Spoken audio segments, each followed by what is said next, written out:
Sekarang sih alhamdulillah untuk beberapa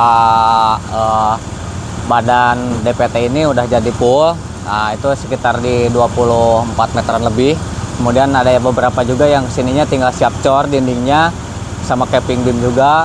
Nah, terus yang segmen yang sebelah sini ini yang nanti kita kerjakan pondasinya. Karena berhubung kita pondasi belum beres juga, makanya kita kerjakan dulu pondasi sambil simultan untuk pengecoran yang dinding juga.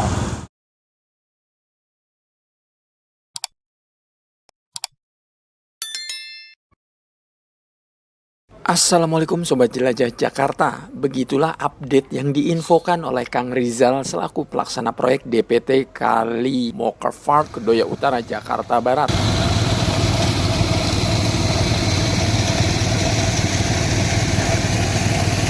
Sobat Jelajah Jakarta, bagisting yang terpasang ini adalah bagisting dalam rangka pengecoran tembok dinding penahan tanah atau DPT. Ada 10 meteran tembok yang siap dicor. Setelah tembok terpasang, barulah nanti dibangun capping beam-nya. Sobat Jelajah Jakarta, inilah hasil tembok yang sudah dicor dan juga capping beam yang juga sudah terpasang.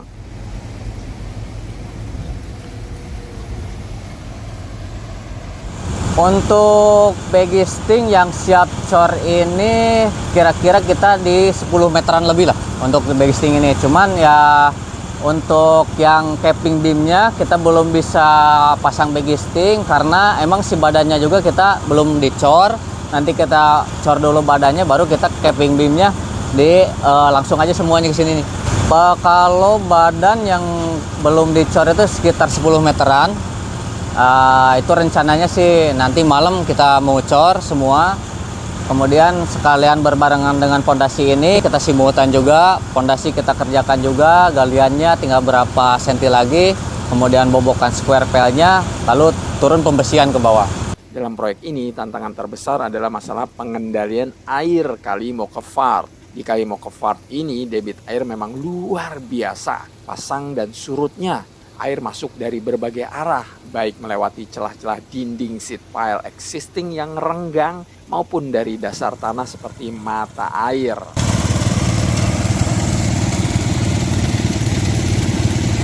Oleh karena harus terus mengendalikan air, makanya sejumlah pompa selalu disiagakan 24 jam. Ada 9 pompa yang disiagakan. Saking selalu siaga 24 jam, maka ada beberapa pompa yang akhirnya harus mengakhiri hidupnya alias rusak. Kita kendala ya di pengendalian air sih Om. Soalnya kan kita permukaan air yang dari Kali Angke ini ternyata lebih gede daripada yang harus dikerjakan kita. Kemudian yang kita antisipasi lagi sekarang terutama untuk perbaikan kisdam-kisdam ini beberapa ada kebocoran. Nah kemudian nanti kalau misalkan kita kisdam ini kebocoran ini udah tertangani dengan 10 pompa ini, mudah-mudahan kita bisa dewateringnya secara maksimal lah. Kalau air tuh di sini ya pasang surut ya Om. Soalnya di jam-jam siang segini cenderung naik air tuh. Tapi kalau misalkan dari jam 8 malam nyampe ke subuh, nah itu air surut. Makanya kita pengerjaan itu sebenarnya lebih efektif di malam hari, bukan di siang hari. Cuman antisipasinya kita semaksimal mungkin untuk tidak buang-buang waktu juga. Kita cari cara juga untuk memaksimalkan waktu yang ada buat mengerjakan di siang hari ini gitu. Untuk pompa kita yang standby itu untuk pompa celup kita ada 7 buah. Pompa celup yang 4 innya ada 6 sama yang 8 innya 1. Terus yang pompa alkonnya ini yang 6 in 1 sama 3 in 1, 4 in 1. Nah ini yang pompa celup, khususnya pompa celup ini semua standby 24 jam non-stop. Terkecuali kalau misalkan satu ada yang kesumbat, nah itu langsung di storing juga sama pekerja. Nah kemudian yang pompa alkon ini paling kalau misalkan malam hari karena si air cenderung gampang surut, pompa yang jalan itu cuman yang 6 in aja. Yang sedangkan yang kecil ini kita standby-kan dulu. Takutnya nanti kalau misalkan ada standby ada storing perbaikan yang lain, nah ini baru dinyalakan. Berhubung kalau pompa alkon ini berisik ya Om ya kalau malam gitu. Jadi antisipasinya biar warga juga nggak keganggu. makanya kita optimalkan juga untuk operasinya di lapangan. Kita selama pekerjaan ini kita udah habis pompa celup yang 4 in itu sekitar 6 buah. Terus pompa Alcon juga kemarin terakhir tuh yang 4 in 1 Om, itu macet itu. Soalnya karena emang panas, jadi stang pistonnya itu kena Om, bengkok.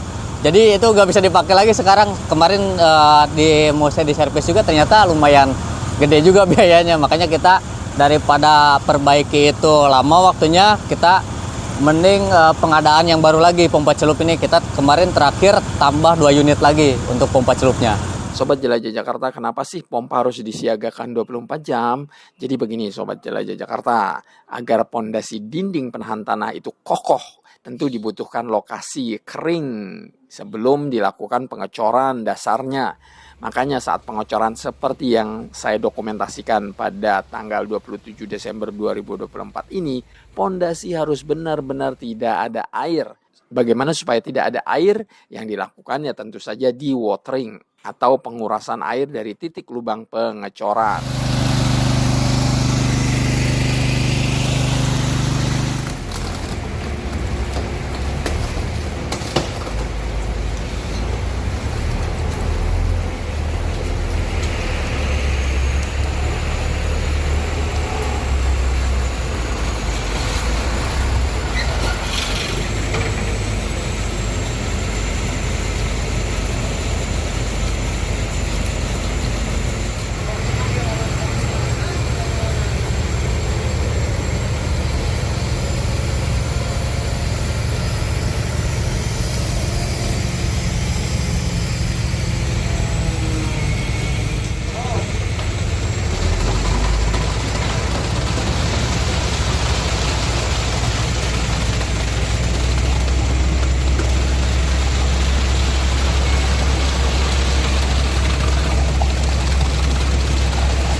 Sobat Jelajah Jakarta, selain mempekerjakan sejumlah pompa, pihak kontraktor juga sudah berkoordinasi dengan operator rumah pompa Green Garden ini untuk mengaliri air agar debit air yang berada persis di lokasi pembangunan DPT, debit airnya turun. Dengan begitu, air yang dibuang melalui pompa bisa dibuang ke Kali Mokefar.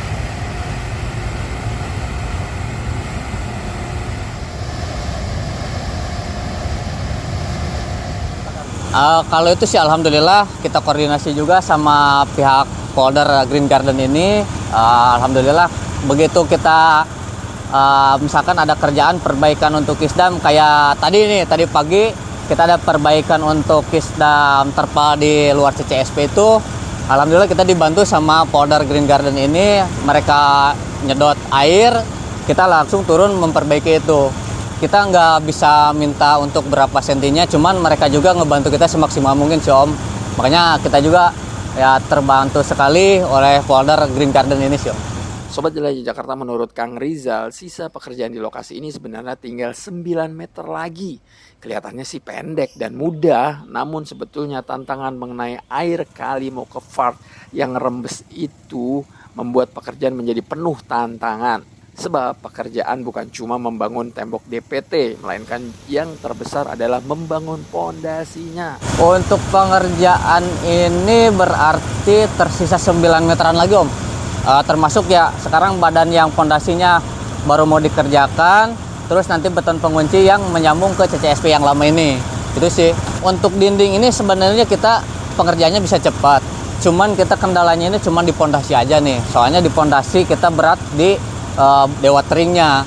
Sekarang aja gini Om, misalkan HWL air di posisi 160 kita masih kekejar. Cuman kalau misalkan tiba-tiba HWL air ini naik, nah kita otomatis juga harus berpikir lagi untuk memaksimalkan potensi dari si pompa ini. Sobat Jelajah Jakarta, oleh karena tidak ingin telat dalam deadline penyelesaian proyek milik Dinas SDA Jakarta ini, Kang Rizal dan tim tidak menikmati tahun baruan 2025 kemarin.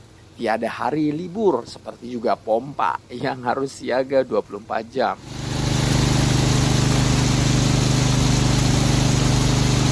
Sobat Jelajah Jakarta, Kang Rizal berharap usaha untuk pengendalian air ini bisa berjalan dengan lancar agar pekerjaan proyek yang tinggal 9 meter ini bisa cepat kelar.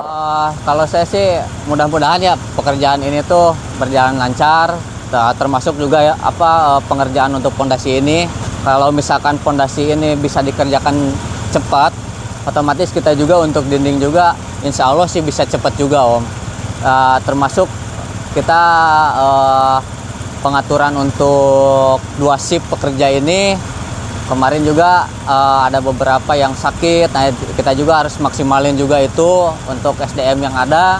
Tapi sih alhamdulillah untuk sekarang kita untuk pondasi yang sekarang ini tinggal fokus di pengendalian air aja sih Om. Sobat Jelajah Jakarta, demikian episode hari ini menjelajahi kembali lokasi di Kedoya Utara, Jakarta Barat untuk melihat update proyek perkuatan dinding penahan tanah atau DPT. Semoga informasi ini bermanfaat. Salam persatuan. Wassalamualaikum warahmatullahi wabarakatuh.